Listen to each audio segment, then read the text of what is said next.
नमस्कार विद्यार्थी मित्रों, श्री दासी जीवन विद्या मंदिर ऑनलाइन एजुकेशन में आपका हार्दिक स्वागत है। तो लास्ट हमने स्टैंडर्ड 5th में एनवायरनमेंट सब्जेक्ट में unit number 8 mosquitoes disease and treatments complete किया था। आज हम यूनिट नंबर 9 क्लाइंबिंग हाई से स्टार्ट करेंगे। सो क्लाइंबिंग हाई मतलब ऊंची चढ़ाई। तो जैसे ही आपको नाम देख के पता चल ही गया होगा कि इस यूनिट में किस चीज़ की बात हो रही है। Yes, camping and mountaineering. तो इसके बारे में हमें डिटेल में इंफॉर्मेशन मिलेगी और कैंपिंग में जो जो चीज़ें रिक्वायर है वो भी हमें मिलेगी, क्या क्या डिफ़िकल्टीज आती है, क्या क्या प्रॉब्लम फेस करनी पड़ती है, वो भी हमें इसमें जानने को मिलेगा। Now let's start the unit. February 2, 1984। तो इस दिन पे उन लोगों ने कैंप की शुरुआत की थी। सो कैंप का नाम है माउंटेनियरिंग कैंप, मतलब पर्वतारोहण। माउंटेनियरिंग इट मीन्स पर्वतारोहण, कोई भी पर्वत या पहाड़ एक साथ ग्रुप में चढ़ना और वहाँ पे जाके कैंप करना, उसे क्या बोलते हैं? Mountaineering camp. So Nehru institute of mountaineering Uttarkashi, Uttarkashi में नेहरू इंस्टीट्यूट ऑफ माउंटेनियरिंग है, वहाँ पे से लोग कैंप में गए थे और उसकी स्टोरी हमें पढ़नी है। We were at the mountaineering camp and were very excited. हम माउंटेनियरिंग कैंप पे थे और बहुत ही एक्साइटेड थे।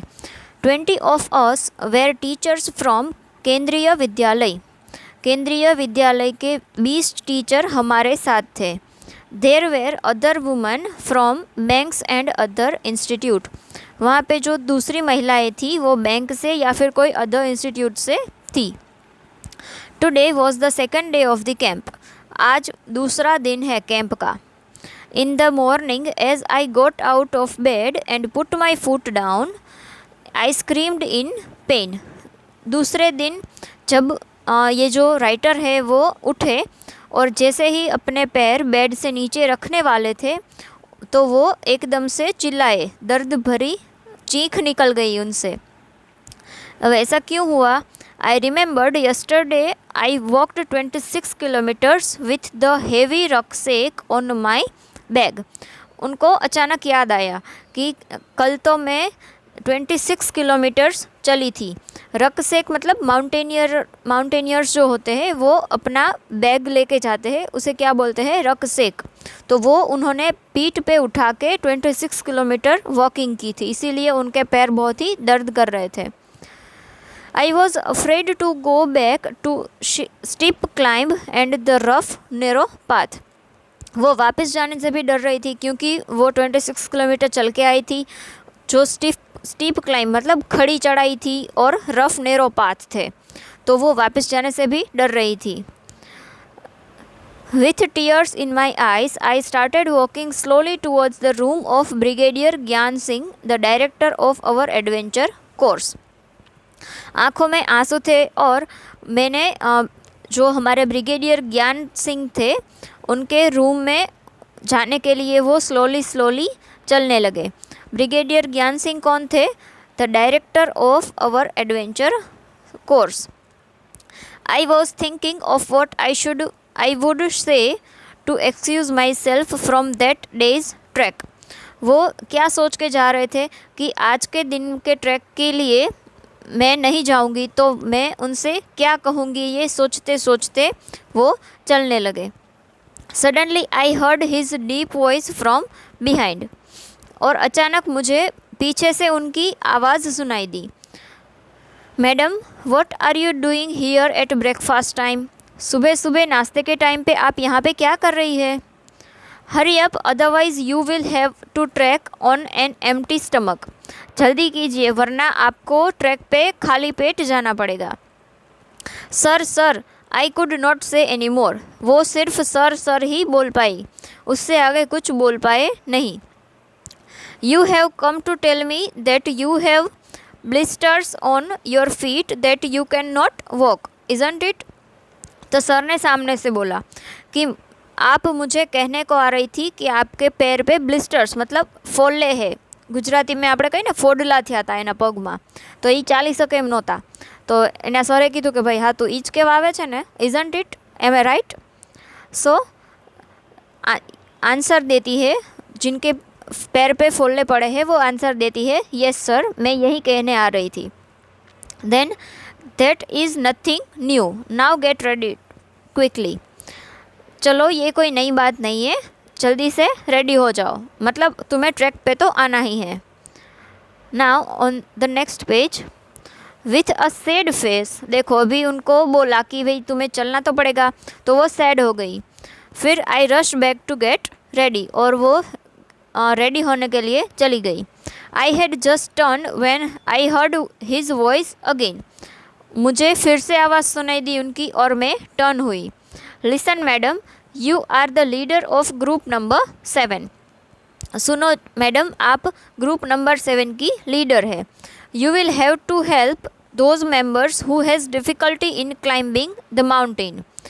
तो एज अ लीडर आपको क्या करना होगा, जो लोग माउंटेन चढ़ नहीं पाते, उनको डिफ़िकल्टी होती है, उन मेंबर्स को आपको मदद करनी है। You have already been informed about responsibilities of a group leader in mountaineering. तो आपको माउंटेनियरिंग की जो ग्रुप लीडर होती है उनकी रिस्पॉन्सिबिलिटीज़ तो आपको पता ही होगी, मतलब आप एक ग्रुप लीडर हो। तो यहाँ तक हमारी स्टोरी अभी स्टॉप हुई है। तो हमें कुछ क्वेश्चंस दिए गए हैं, let's see. Have you ever seen the mountains? Have you ever climbs a mountain? When and where, क्या आपने कभी माउंटेन्स देखे हैं? क्या आपने कभी माउंटेन चढ़े हैं? कब और कहाँ? तो आपको अपना एक्सपीरियंस यहाँ पे लिखना है कि आपने माउंटेन देखे तो देखे, तो अगर कहाँ आप चढ़े हैं तो फिर किस माउंटेन पे चढ़े हैं और कब चढ़े हैं, वो आपको अपना एक्सपीरियंस यहाँ पे लिखना है। The next question, how far have you walked at a stretch? How far can you climb, आप कितने ऊंचाई तक चढ़ते हैं और आप कितने ऊंचाई तक वॉक कर पाते हैं, वो आपको यहाँ पे लिखना है, आपका एक्सपीरियंस, आपकी एबिलिटी। देन नेक्स्ट, इमेजिन, आपको इमेज करना है। What do you know about the paths on mountain? Draw a picture. Mountain पे कैसे पाथ मतलब रास्ते होते हैं आपको पता है? तो अगर पता हो तो ड्रॉ योर पिक्चर। तो मैं आपको ऐसे ही रफली बता देती हूँ। फॉर एग्ज़ाम्पल ये माउंटेन है, तो आपने अगर देखा होगा तो ऐसे ऐसे माउंटेन पे रास्ते होते हैं, तो ये बहुत ही डिफ़िकल्ट होते हैं चढ़ने और उतरने में, दोनों में। तो आपको ऐसा पिक्चर बहुत सारे माउंटेन वाला आपकी बुक में ड्रॉ करना है। Now let's continue the story. A big responsibility, बहुत ही बड़ी रिस्पॉन्सिबिलिटी, कौन सी वाली? लीडर वाली। Then I started thinking about what a leader must do. अभी वो उनके पैरों पे जो चोट लगी थी वो भूल के वो एज अ लीडर उनकी रिस्पॉन्सिबिलिटी क्या क्या है वो सोचने लगी। Then help others in caring their luggage, दूसरों को उनका लगेज कैरी करने में मदद करना। Then let the group go ahead and the group leader stay behind, group को पहले जाने दो और ग्रुप लीडर बाद में आओ, मतलब पीछे पीछे आओ। Then help those who can not climb properly, जो क्लाइंब प्रॉपरली नहीं कर पाते मतलब चढ़ नहीं पाते, उनको हेल्प करना। Then find a good place to stay and rest, और स्टे मतलब रुकने और आराम करने के लिए एक गुड प्लेस ढूंढना। Then look after those who are not well, जो जिनकी तबीयत ठीक नहीं है, जिनकी हेल्थ ख़राब है, उनका ध्यान रखना। And last, arrange food for the group, और ग्रुप के लिए फूड भी अरेंज करना। ये सभी रिस्पॉन्सिबिलिटी एक ग्रुप लीडर की होती है। The most important thing is to be ready to be punished even when someone else may have made a mistake.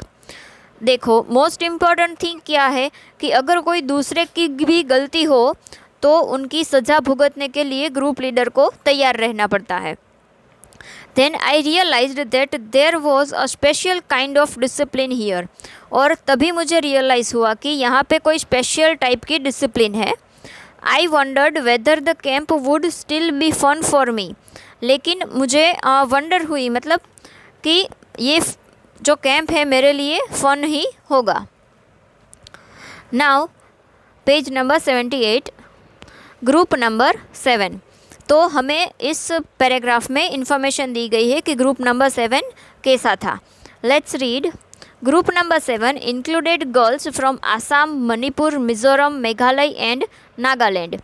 इस सभी स्टेट्स की जो गर्ल्स थी वो इस ग्रुप में इंक्लूडेड थी। I was only teacher from Kendriya Vidyalaya in this group. इस ग्रुप में ये एक ही टीचर थी from Kendriya Vidyalaya. I was happy to meet my new group members, और उनके न्यू ग्रुप मेंबर्स थे, उनको मिलके उनको बहुत ही खुशी हुई। Most of them could not speak Hindi fluently, और उनमें से ज़्यादातर लोग हिंदी अच्छी तरह से नहीं बोल पाते थे।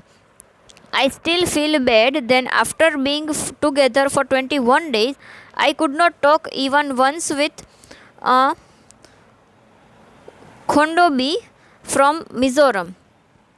उनको ऐसा बैड फील हुआ कि 21 डेज साथ रहने के बाद भी वो खोंडोबी के साथ अच्छी तरीके से बात नहीं कर पाते, जो मिज़ोरम से थी, क्योंकि शी स्पीक्स ओनली मीज़ो, क्योंकि वो सिर्फ मीज़ो ही बोलती थी, उनको हिंदी बहुत ही नहीं आती थी। Yet we were drawing closer to one another with our hearts. फिर भी वो एक दूसरे से नज़दीक थे, उनके दिल का रिश्ता था। मतलब भले ही उनकी भाषा एक नहीं थी, उनको हिंदी नहीं आती थी और टीचर को मिज़ोरम नहीं आती थी, फिर भी वो एक दूसरे के दिल से करीब थे। Then next tell. First question is what do you think about the responsibility of a group leader. आपको क्या लगता है कि ग्रुप लीडर की रिस्पॉन्सिबिलिटी क्या क्या होती। तो हमने आगे जैसे देखा कि हमें ग्रुप मेंबर्स का ध्यान रखना है, फिर उनके बैग कैरी करने में हेल्प करनी है, फिर ग्रुप को आगे जाने देना है और ग्रुप लीडर को पीछे रखना है। देन जो प्रॉपर चढ़ नहीं पाते उनको भी हेल्प करनी है, फिर रेस्ट के लिए और स्टॉप के लिए एक गुड प्लेस ढूंढनी है, फिर जिनकी हेल्थ ख़राब है उनका एक्स्ट्रा ध्यान रखना है, फिर फूड अरेंज करना है। वैसी सब रिस्पॉन्सिबिलिटीज़ ग्रुप लीडर की होती है। Then next, what will you do if you were made a leader in such a camp. अगर आपको कोई ऐसे कैंप का लीडर बना दिया जाए तो आप क्या करोगे। तो आपको अपने विचार इसके आंसर्स में लिखने हैं। Then what does a monitor have to do in your class.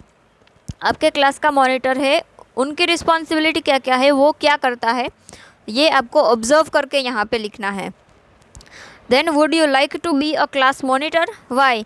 क्या आप क्लास मॉनिटर बनना चाहोगे, अगर बनना चाहोगे तो क्यों। तो ये आपको अपने विचार यहाँ पे लिखने हैं। Then again we continue the story.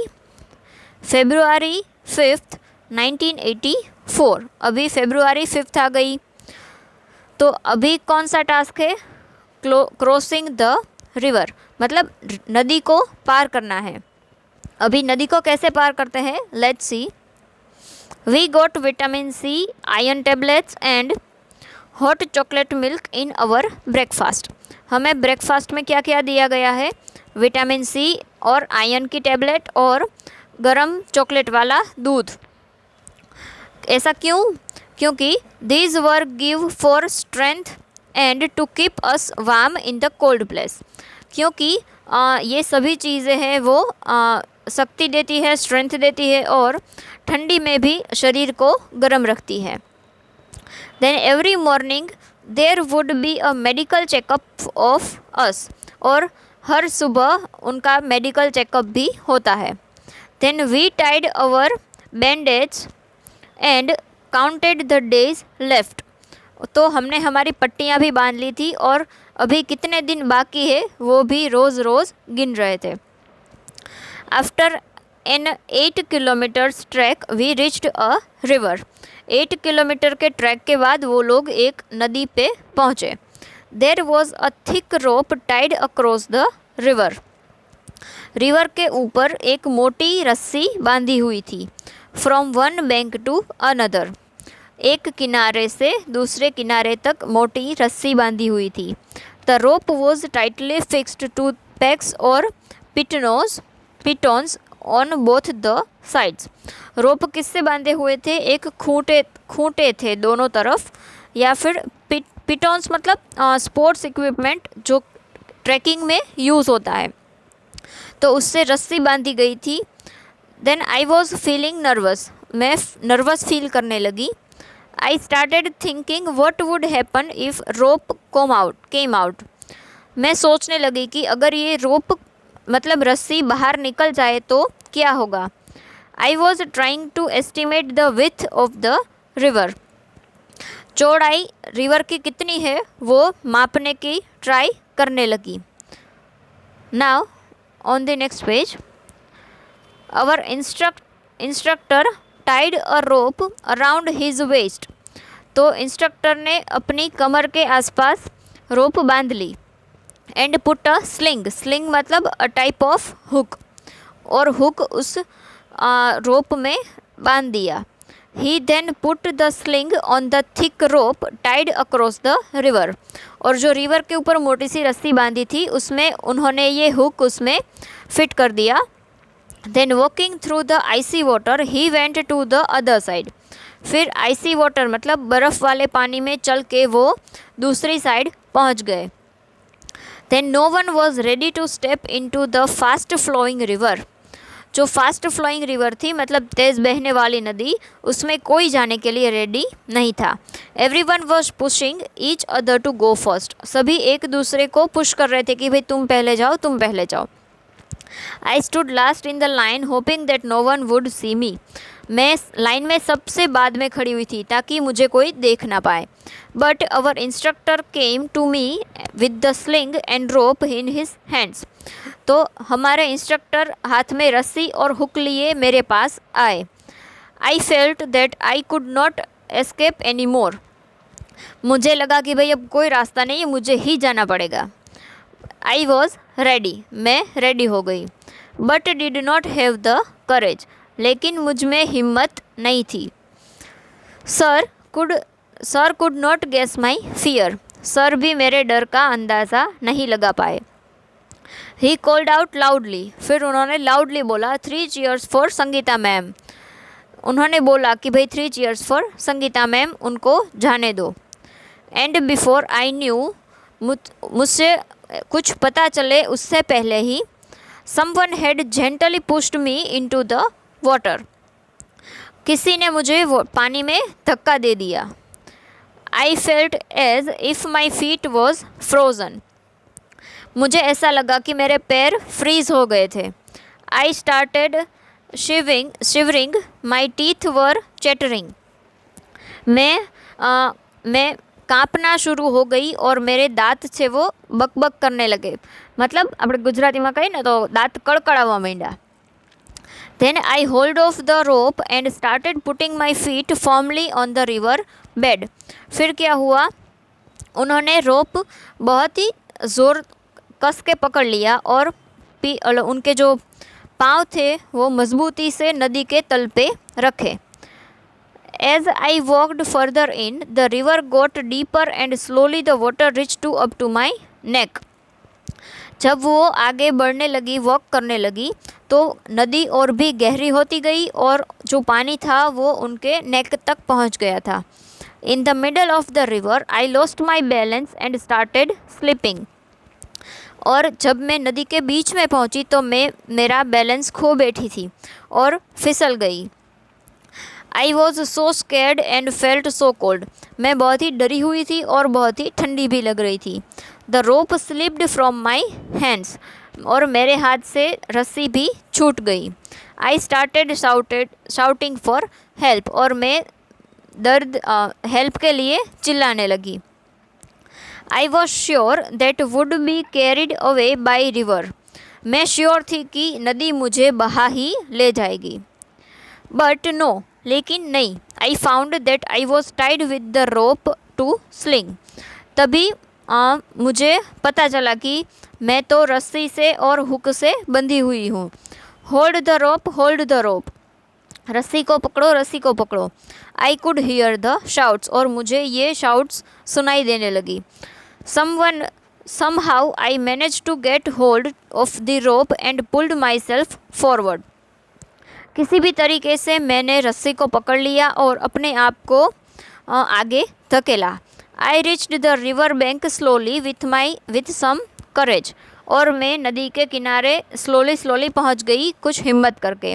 I felt a special kind of happiness when I came out from the river. जब मैं रिवर से बाहर आई तो मुझे एक अलग ही हैप्पीनेस फील हुई। It was the happiness of finishing a challenging task. तो ये हैप्पीनेस किसकी थी? अ चैलेंजिंग टास्क उन्होंने पूरा किया था। Now standing on the bank I was calling out to others to hold the rope tightly. और जब वो किनारे पे खड़ी थी तो मैंने दूसरों को बोला कि भाई रस्सी तुम कस के पकड़ो। Then I knew that this confidence was result of facing a challenge. तो मुझे ऐसा पता चला कि ये जो कॉन्फिडेंस मेरे में आया है वो एक चैलेंज फेस करने में और इसी की वजह से आया है। विथ करेज, हिम्मत के साथ मैंने जो चैलेंज फेस किया उसी की वजह से ये कॉन्फिडेंस आया है। Now turn the page, find out and write. First question, what kind of tools are needed for mountaineering. Mountaineering के लिए किस किस टाइप के सभी जो इंस्ट्रूमेंट्स मतलब टूल्स लगते हैं वो किस टाइप के होते हैं। So long and strong ropes, big iron nails, hooks, hammers, sleeping bags, water bottles, food packets, oxygen cylinder, plastic sheets and tents are necessary tools for mountaineering. And then second, have you ever seen a hook and rope being used for anything else? Where?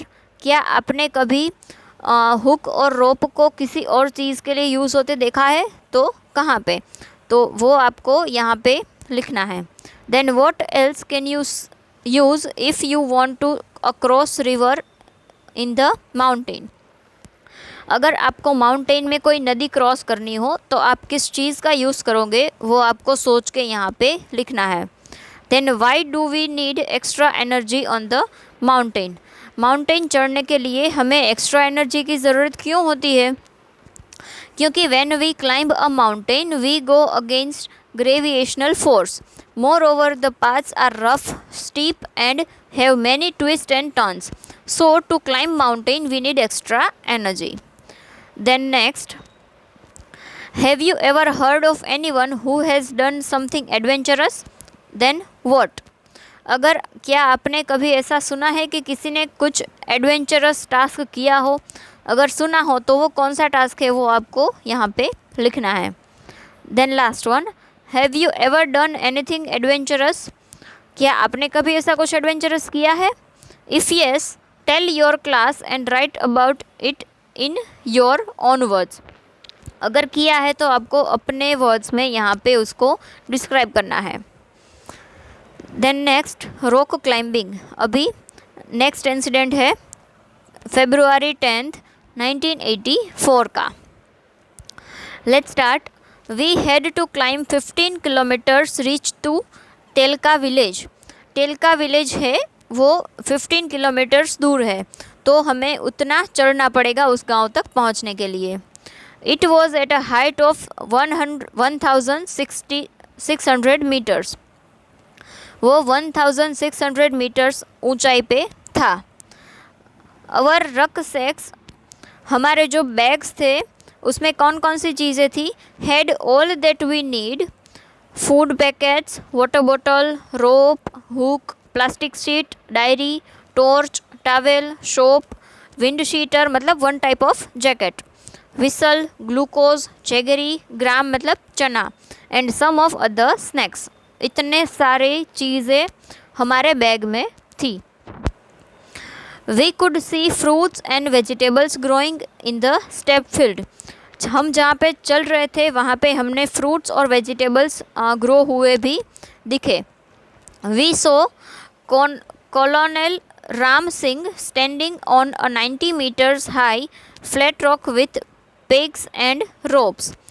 हमने देखा कि 19 metres ऊंचाई पे हमारे जो कॉलोनल है राम सिंह वो खड़े हुए थे खूंटे और रस्सी के साथ।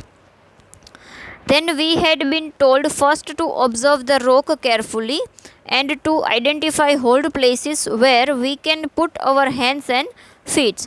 फिर हमें बोला गया कि पहले तो इस रॉक को ऑब्जर्व करो और जहाँ आप रुक पाए, अपने हाथ और पग रख पाए, वैसे कोई होल्ड प्लेस आइडेंटिफाई करो। इतना हमें बोला गया। Then today I was not going to back out, आज मैं पीछे नहीं जाऊंगी। I stood first in the line, फिर मैं सबसे आगे लाइन में खड़ी हो गई। देन अवर इंस्ट्रक्टर, हमारे इंस्ट्रक्टर ने क्या किया? Tied a rope around his waist, उसकी कमर के आसपास उन्होंने रोप मतलब रस्सी बांध ली। He put sling and held the thick rope which was hanging, उन्होंने जो स्लिंग मतलब हुक थी, वो जो मोटी रस्सी लटक रही हुई थी, उस पर उन्होंने हुक से बांध दिया। He started climbing as if he was running up, उन्होंने क्लाइंबिंग करना स्टार्ट कर दिया जैसे कि वो दौड़ रहे हो। I also put my sling, मैंने भी अपना स्लिंग मतलब हुक वैसे रोप में फिट कर दी। But as I took my first step I slipped, जैसे ही मैंने अपना पहला कदम रखा मैं स्लिप हो गई। And there I was swinging from the rope, और बाद में रस्सी से झूला झूल रही हो वैसे लटकने लगी। Keep your body at an angle of 90 degree while climbing I heard, तभी मैंने सुना कि कोई बोल रहा है कि जब तुम चढ़ रहे हो तो अपनी बॉडी 90 डिग्री एंगल पे रखो। कीप योर बैक स्ट्रेट, अपनी पीठ सीधी रखो। डू नॉट बेंड, उसे मोड़ो मत।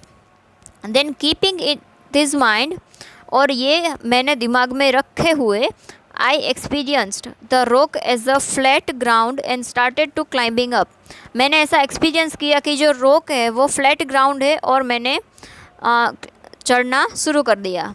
Again while coming down we had to use the rope, फिर से जब नीचे उतरने की बात आई, अगेन हमें रोप फिर से यूज़ करना था, लेकिन in a special way called rappelling. Rappelling मतलब एक रस्सी से नीचे उतरते समय रस्सी का एक अलग तरीके से यूज़ करते हैं, उसे क्या बोलते हैं? रैपलिंग। तो उसमें भी I did this with the same fearlessness, मैंने निर्भयता से फिर से वही बात की, मतलब बिना डरे मैं नीचे उतर गई।